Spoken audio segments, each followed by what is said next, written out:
Quand l'heure de la retraite a sonné, comment meubler le quotidien? Zoom sur ces hommes et femmes qui ont à leur actif des années et des années de service. Pour la première fois, un arbitre ivoirien désigné pour le mondial de football. Et puis en Guinée, démission du Premier ministre et de son gouvernement. Mesdames et messieurs, bonsoir. Pour gagner sa vie, il a fallu pendant des années se rendre tous les jours au travail. Et puis, un beau matin, stop, fini cette habitude, c'est la retraite. Comment maintenir le cap tout au long de cette autre tranche de vie? Comment s'occuper? La réponse avec ces retraités rencontrés par Sephora Zegui dans un commentaire de Marie-Laure Ngoran. 30 années passées au sein de la police nationale. Dogo Akeo est aujourd'hui à la retraite. Cette nouvelle vie, il la mène depuis bientôt 5 ans.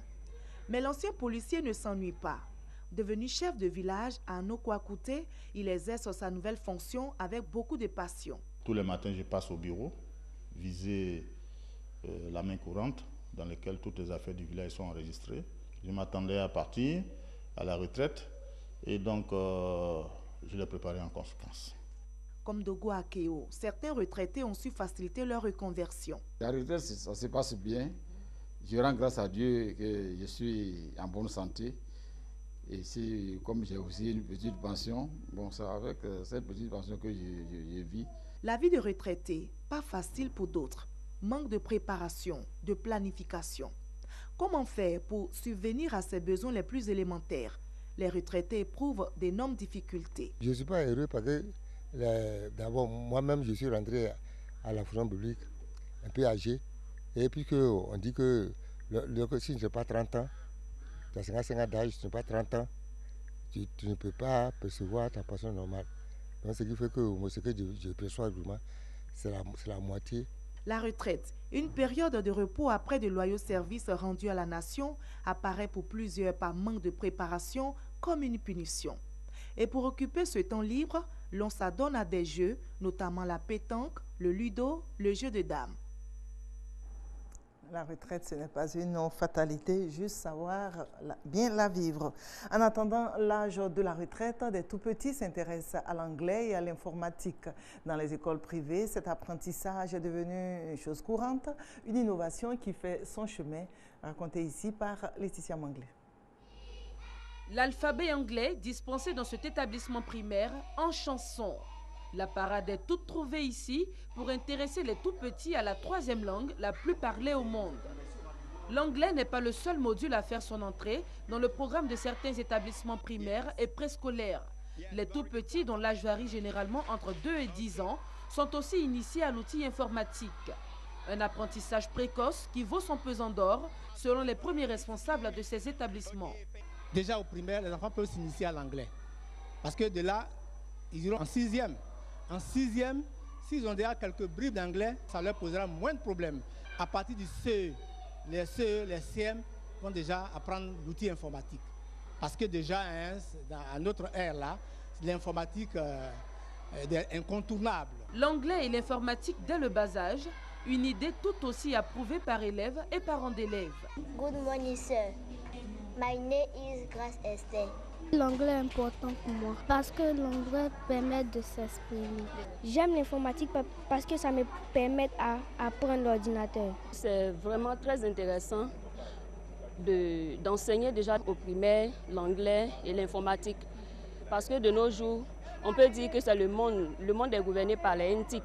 Donc si c'est fait déjà au primaire, c'est une très bonne chose. Ces nouveaux venus dans le système éducatif scolaire n'étaient auparavant enseignés qu'à partir du collège. Reste maintenant à savoir si l'objectif visé par le corps enseignant en les insérant au préscolaire et au primaire sera atteint. Il faut protéger le couvert forestier du continent africain, un impératif qui réunit depuis hier des experts de l'environnement, de la cartographie et de la télédétection. Européens et africains planchent donc sur les stratégies à mettre en place pour relever le défi. Les explications de Victorine Yaoyobou. Vous avez une forêt, plus question de couper les arbres pour avoir de l'argent. Il suffit de la préserver pour en faire un puits de carbone.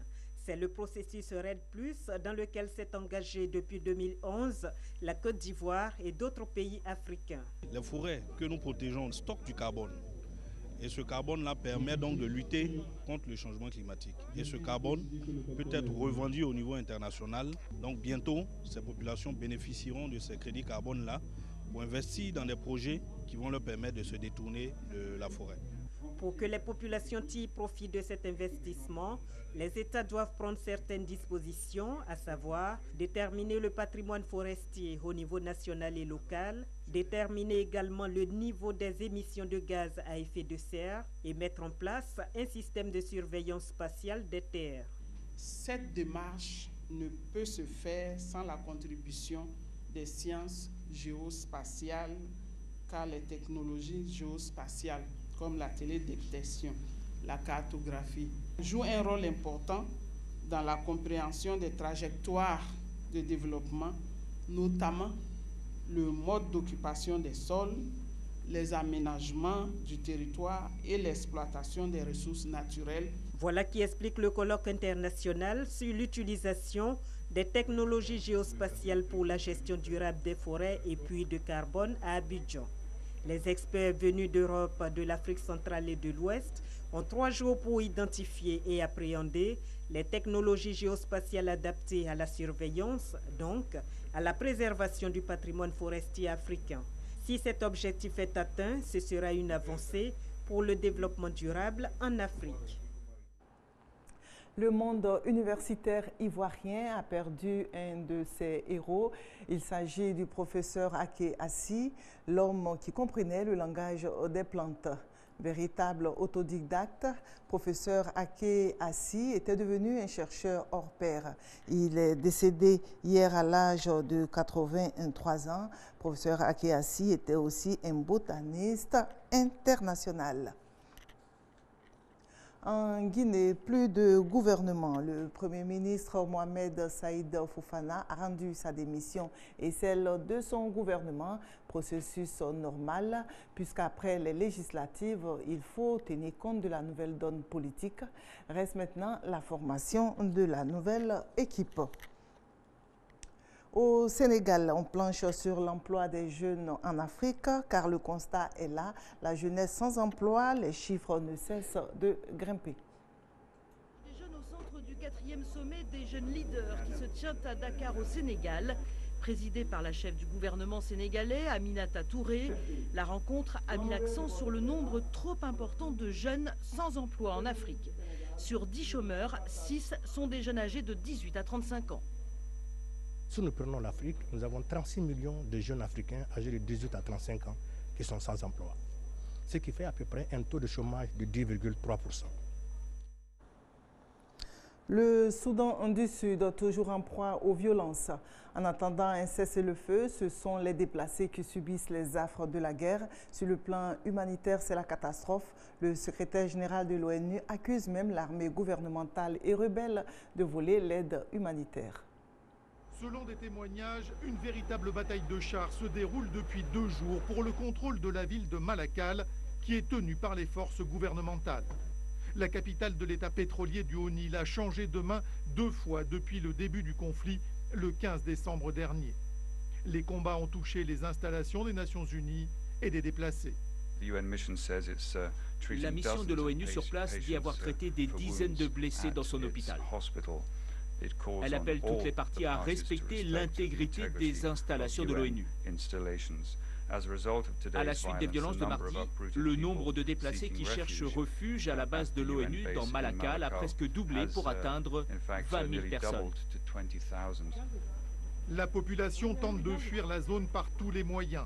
200 civils sont morts noyés lors du chavirage d'un bateau sur le Nil Blanc. Plus au sud, dans l'état du Djonglé, le gouvernement du Soudan du Sud a annoncé la signature d'un accord de paix avec le chef d'une milice locale, David Yaoyo. Mais dans le reste de l'état, les combats font rage. À Djouba, la capitale, les déplacés ne cessent d'arriver à la recherche de protection, comme ici dans le camp de Tomping. Dans ce site de protection où la plupart des civils sont arrivés au début des combats, nous avons maintenant 17 000 personnes abritées par l'Organisation des Nations Unies. L'ONU estime à 400 000 le nombre de déplacés à travers le pays. Certains dans des zones reculées, rendant difficile l'acheminement de l'aide. À cela s'ajoute l'attitude des belligérants. Le secrétaire général de l'ONU a accusé l'armée comme les rebelles de réquisitionner les véhicules, de voler les vivres et l'aide humanitaire destinée aux populations sinistrées. Le 18 avril, fin du mandat du président algérien Abdelaziz. Mais voilà, celui-ci est malade et hospitalisé en France. Ses conseillers parlent de consultation médicale de routine. Le président Bouteflika a donc jusqu'au dimanche pour signer le texte qui va lancer le processus électoral. En Égypte, aujourd'hui, deuxième jour du référendum pour le vote de la loi fondamentale. Et enfin, retour au calme après une journée meurtrière. Au deuxième et dernier jour du référendum sur la Constitution, dès les premières heures de la matinée, de longues files d'attente devant les bureaux de vote au Caire. Comme lors de la première journée, la participation semble forte et la mobilisation des femmes visiblement importante. Les Égyptiennes semblent nombreuses à approuver le projet de constitution présenté par le général Abdel Fattah al-Sisi, l'homme fort du régime. Le texte consacre la stricte égalité entre l'homme et la femme dans tous les domaines. Mais il renforce aussi les pouvoirs de l'armée égyptienne. Je pense que beaucoup de gens se fichent pas mal de ce que dit le texte. Ils sont motivés par deux choses. Premièrement, montrer que c'est fini avec les frères musulmans. Et deuxièmement, donner une légitimité à l'action du régime en place.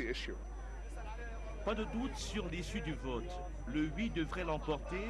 La confrérie des frères musulmans, proche du président déchu Mohamed Morsi, a appelé à boycotter le scrutin. Les autorités et une frange de la population égyptienne lui attribuent la responsabilité des violences qui ont émaillé la première journée du référendum.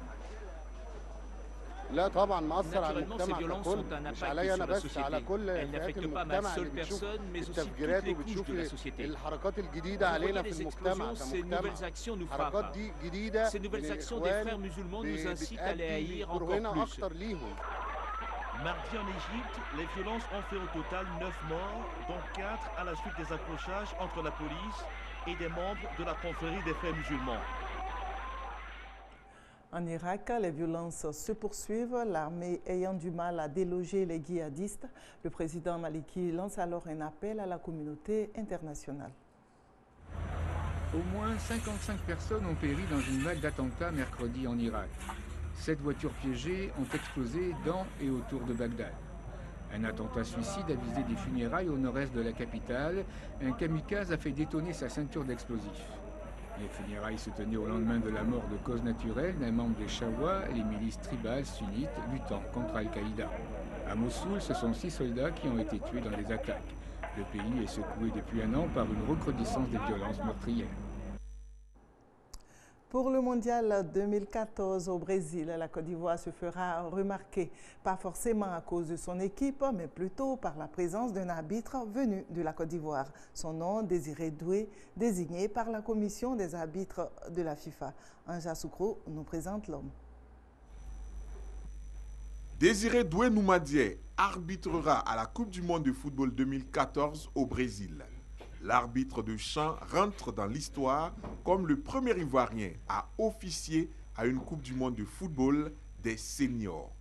Une consécration pour cet Ivoirien après 10 années d'arbitrage international marqué par plusieurs récompenses, dont un titre de meilleur arbitre africain en 2011. Évidemment, c'est un très beau challenge. Vous savez, la Coupe du monde, c'est le rendez-vous le plus important au monde. Sur le plan sportif, et pour tout sportif, c'est vraiment une sorte d'apothéose. Très souvent sollicité pour officier lors des grands chocs africains et par la FIFA, Désiré Doué Noumadien sera accompagné par un autre Ivoirien, l'arbitre assistant Yeo Songifolo. Ce sont donc 2 arbitres ivoiriens qui représenteront la Côte d'Ivoire au Brésil. Cette désignation de Doué Noumadien et de Yeo Songifolo, c'est le couronnement d'un travail qui est en cours. C'est une fierté pour nous et surtout de savoir que c'est la première fois qu'un arbitre ivoirien arrive dans la phase finale de la Coupe du monde. On est tout honorés. Pour Désiré Doué Noumadien, la préparation pour le mondial 2014 débute immédiatement pour faire honneur à la Côte d'Ivoire. Un arbitre ivoirien désigné pour le mondial brésilien. La France, elle, n'a pas eu cette chance. Pas d'arbitre français donc au mondial 2014. Une première depuis 1978. Je vous souhaite une bonne suite de programme sur RTI2 et puis je vous souhaite un bon début de semaine. Au revoir.